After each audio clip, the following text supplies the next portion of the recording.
The decision to come to the US was made by my parents in 1996 or 1997. So I was 11 at the time, August of 1998. My real schooling or real start was when I entered 7th grade at my local middle school, where I entered the ESL program.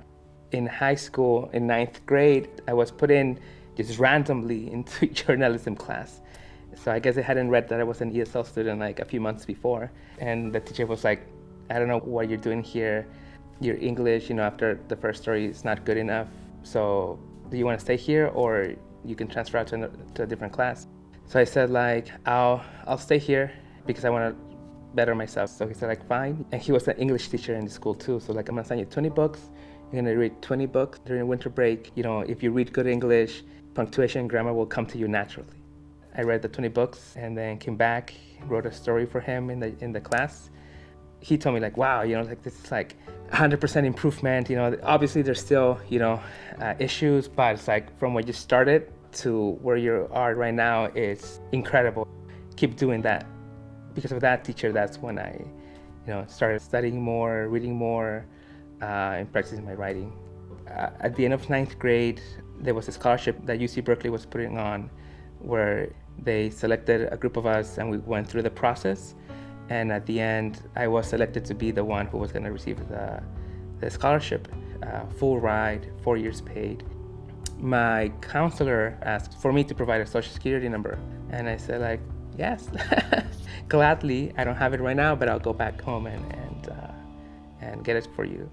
So I went back home and asked my mom for a social security number. My mom said like, no, we don't have one. We came to the US without papers. So there's no social security for you. So I went back to my counselor after a few days and so like, yeah, we don't have one. And then she goes, if you don't have one, they cannot offer you that money. So that's it. I went back home and told my parents and they said like, hey, so I ended up not getting the scholarship. And I cried and my parents cried and my mom felt really bad. She felt really bad. That's when I realized, that something was off, like besides me not speaking English or, doing that, like something was way off. But I felt like I needed to learn what it meant, why was I undocumented? So I decided to go to Chirla to know what it meant to be undocumented. And Chile had a youth group called Wise Up, and it was a group of students. I think all of them were already high school graduates, and they were pursuing college. And that feeling of knowing that I wasn't alone, and that there was brilliant people who were undocumented and thriving in LA, going to college, it opened my mind and gave me courage to say, oh, they're doing it, I can do it too. Because I knew I wasn't eligible for government financial aid, I went to my college counselor and kept asking her to provide me with private scholarships. She provided me with a folder and I applied to every single one of them. I was able to get a full ride for UCLA for the 4 years that I was there, and I came out and graduated debt-free. I knew that the law was the thing that kind of like separated undocumented people with, kind of like the rest of the society. It was at UCLA, the idea of going to law school was born. It was something that I wanted to do and follow through with it. But I knew that it was more costly than UCLA undergrad.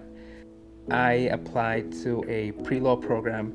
I was in class and then all of a sudden I get a news flash saying that then President Barack Obama had announced a new program for young undocumented people who was going to be able to give them a social security number and the ability to work.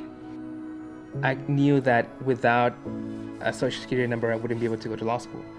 So I said, I'll risk it, and then if something happens down the line, I'll think about something. And then that was how I was able to finance law school because of DACA. And when I got it, it changed my life. So just to put it, into perspective, I didn't drive until I had DACA because I knew that if I drove and I was stopped by police, it meant that I was going to be deported. And I didn't want to risk that, you know. Yeah, it changed my life and I don't regret it, you know. Like, whatever happens, like knowing that, you know, if tomorrow I'm deported,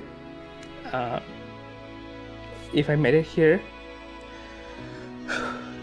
without documents, and if my parents made it here without documents, without knowing English, then I could make it here and anywhere.